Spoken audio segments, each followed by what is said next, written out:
Ինչ դիրքորոշում եք, սկզբից եթե սկսենք հիմնականորված սկսած ներդրման, ձեռնարկության ու պլանավորման հետ, արդյոք այստեղ հստակ դուք տեսնեք, որ քաղաքական դրդապատճառը ոչ իրավական է։ Նախ Գագիկ Ծառուկյանի նկատմամբ այս հարձակումները մի քանի մակարդակով է իրականացվել։ Առաջինը դա ընտրական շրջափուլում էր, երբ որ իրականացվում էր բավականին ագրեսիվ եւ անթույլատրելի քարոզչություն եւ խիստ անձնավորված ձևով։ Երկրորդը դա Բարգավաճ Հայաստան կուսակցության հետ տեղի ունեցածն էր, որը ցերեկով ըստ էության խլվեց ժողովրդի տված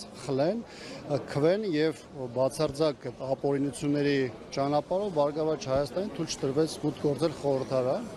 Եվ երրորդ մակարդակը հիմա է դրսևորվում, երբ որ մի կողմից քաղաքական հարձակումներ են տեղի ունենում Բարգավաճ Հայաստանի ղեկավարի նկատմամբ եւ զուգահեռ հարթության մեջ նաեւ Հայաստանում շատ ընդգծված ձևով տեղի ունեն նաեւ սեփականության վերաբաշխում։ Սա իդեպ տեղի ունենում նաև միջազգային հարության լռության պայմաններում ու սա մի գործընթաց է, որոնք որպես կանոն մշտապես տարբեր միջազգային կազմակերպություններ, կառույցներ, նաև տարբեր դերակատարներ, որոնք իրենց ներկայացնում են որպես ժողովրդավարության ջատագովներ եւ մշտապես հանդես են եկել այդ դիրքերից, հաստատի Հայաստանյան այս ընտրական ցիկլում, հետընտրական այդ թվում հետընտրական ժամանակահատվածում չկա որևէ լուրջ հակազդեցություն եւ ըստ էության սրանով նաեւ ցույց է տրվում Հայաստանում տեղի ունեցող քաղաքական գործընթացները եւ աշխարհաքաղաքական ֆոնը եւ շահագրգռվածությունը կոնկրետ դերակատարների։ Ես կարծում եմ, որ սա թեև այս պայն տեղի ունում Գագիկ Ծառուկյանի դեմ, բայց եւ քաղաքական առումով եւ նաեւ տնտեսական առումով սա շատ բավականին լուրջ ազդակ է նաեւ ներսի դրսի բոլոր այն ներդրողների համար, որոնք Հայաստանում կամ ունեն ներդրումներ, կամ պատրաստվում են որևէ փուլում անել, որովհետև բոլորի համար ակնհայտ է, որ կարող է լինել ցանկացած իրավիճակ, երբ որ անկախ իրավիճակից իշխանությանը, եթե այդ պայն լինի նպատակարար, ապա ցանկացած մարդու ներսի կամ դրսի ներդրողի ունեցվածք կամ կարողություն կարող է պարզապես կամ խլվել կամ խոչընդոտվել դրանց գործունեությունը։ Քաղաքական առումով սա նաև որոշակի ազդակ է հանրության առայն, որ մեր երկրում այլակարծությունը ընդհանուր միջև անազատության կարող է դասվել եւ այս պարագայում բնականաբար իշխանությունը իր համար որոշակի խաղի դաշտ է ձևավորում առաջիկա տարիների քաղաքական գործունեության մասով։ Նախընտրական քարոզարշավի ժամանակ ինչպես Նիկոլ Փաշինյանը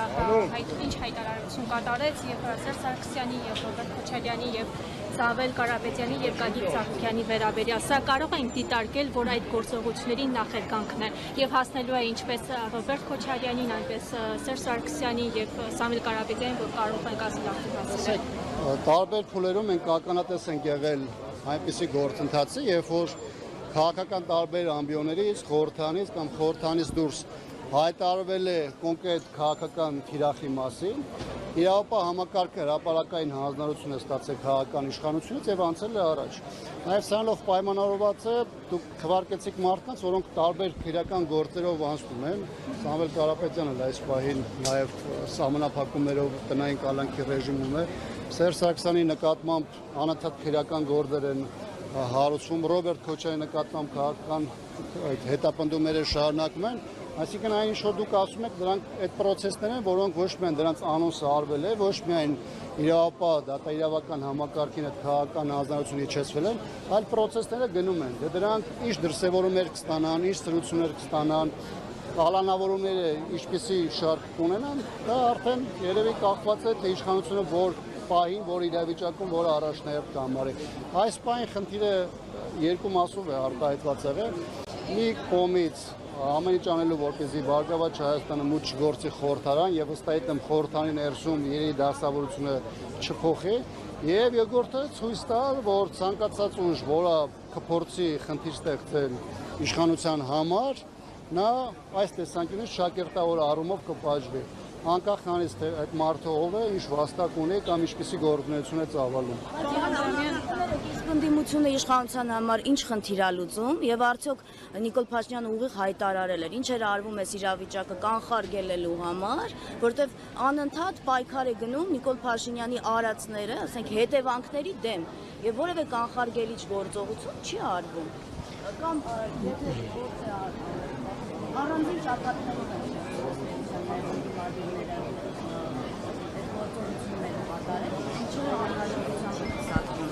Ես այդ լիովին համաձայն եմ, որ մեր գլխավոր խնդիրը ընդդիմադիր դաշտում այն է, որ շատ ժամանակ պայքարը գնում է դրա հետևանքների մասով, այլ ոչ թե պատճառների վերացման։ Իհարկե գլխավոր խնդիրը, որը կարող է կանխել մեր երկրում օրինակ զարգացումները, դա պարզապես իշխանափոխության իրականացումն է։ Իշխանափոխության իրականացման գործընթացը այս պահին կարծես թե մտել է մի այնպիսի փուլ հետընտրական ժամանակահատվածում, երբ որ եթե 6 ամիս առաջ որոշակի սպասումներ կար, քաղաքական ուժերը դրան կապում են ավելի շատ ընտրական պրոցեսների հետ, ապա այս պահին հետընտրական ժամանակահատվածում բնականաբար քաղաքական դասավորությունները պետք է փոխվեն, որովհետև ձևավորվել է նոր իրավիճակ, դա այսօրվա խորհրդարանում արկա իրերի դասավորությունն է եւ ԿՊ-ի ստացած նոր հնարավորությունները կամ վերարտադրման հնարավորությունները եւ բնականաբար նույն ձևով, նույն տեմպով շարժվելու իրավունք եւ հնարավորություն ընդդիմությունը պարզապես չունի։ Պետք է այս պահին լիովին գիտակցել իրավիճակի ողջ լրջությունը,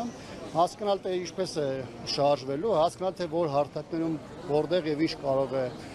իրականացնել եւ շարժվել այլ ուղղությամբ։ Եթե այդ քայլերը չիրականացվեն, բնականաբար այս տիպի միջադեպերը կշարունակեն, մարդիկ կշարունակեն մնալ անազատության մեջ, իսկ մեր երկրում էլ կունենանք այն իրավիճակ, ինչ որ եղել է, մի իշխանություն, որը բացառապես ծառայում է այլոց շահերին։ Իսկ պայքար չկա, եթե քաղաքական հետապնդումները, եթե ապօրինի անազատության մեջ են գտնվում, ինչու քաղաքական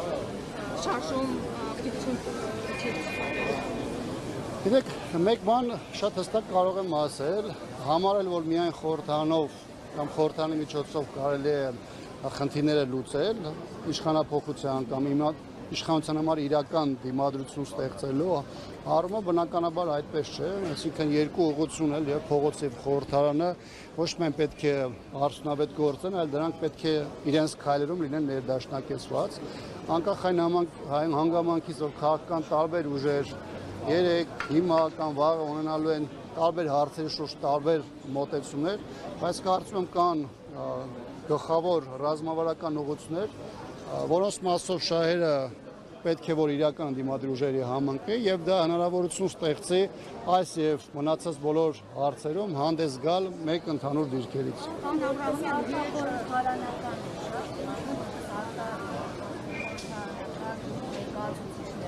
Ինչ եք անելու, այսինքն այսպես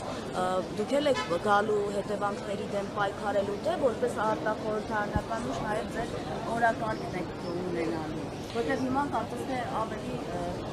ազատ եք, հա, նաև փողոցային պայքարի համար։ Ես չեմ կարծում, թե խորհրդարանական գործունեությունը մեր կամ որևէ այլ ուժի համար որևէ սահմանափակում է ստեղծում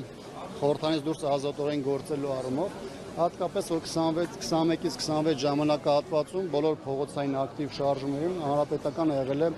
առաջին շարքերում։ Բայց այդտեղ գլխավոր հարցը հետևյալն է, անկախ նրանից թե ուժերը խորհրդանում ներկայացված են, թե ներկայացված չեն, ինչպիսի ընդհանուր օրակարգով են գործելու։ Որովհետև առանձին բոլորի ընդհանուր ռետորաբանությունը, խոսքը, բառապաշարը որոշակի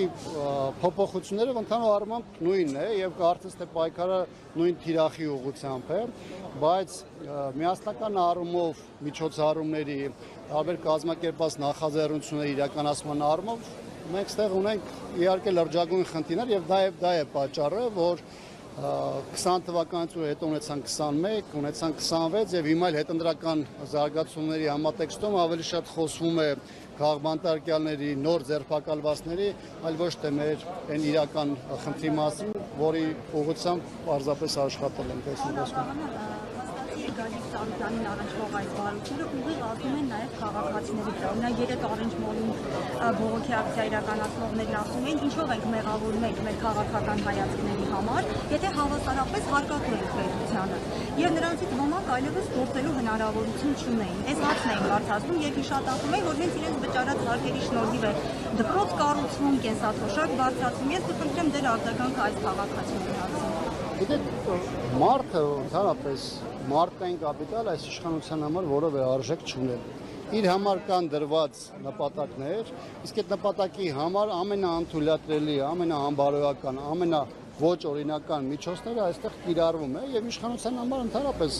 հետաքրքիր չէ թե մեկը աշխատում է, չի աշխատում, իր ընտանիք գումար տանում է, թե չի տանում։ Այս իշխանության պարագայում այդ մարդկային գործուն այստեղ ընդհանրապես հաշվի առնելու անհրաժեշտություն չկա, որտեղ այս 8 տարիները ցույց են տվել, որ իր համար կա մեկ նպատակ, դա իշխանությունը հնարավորինս երկար պահելն է եւ դրան հասնելու ճանապարհին բոլոր քայլերը ձեռնարկել։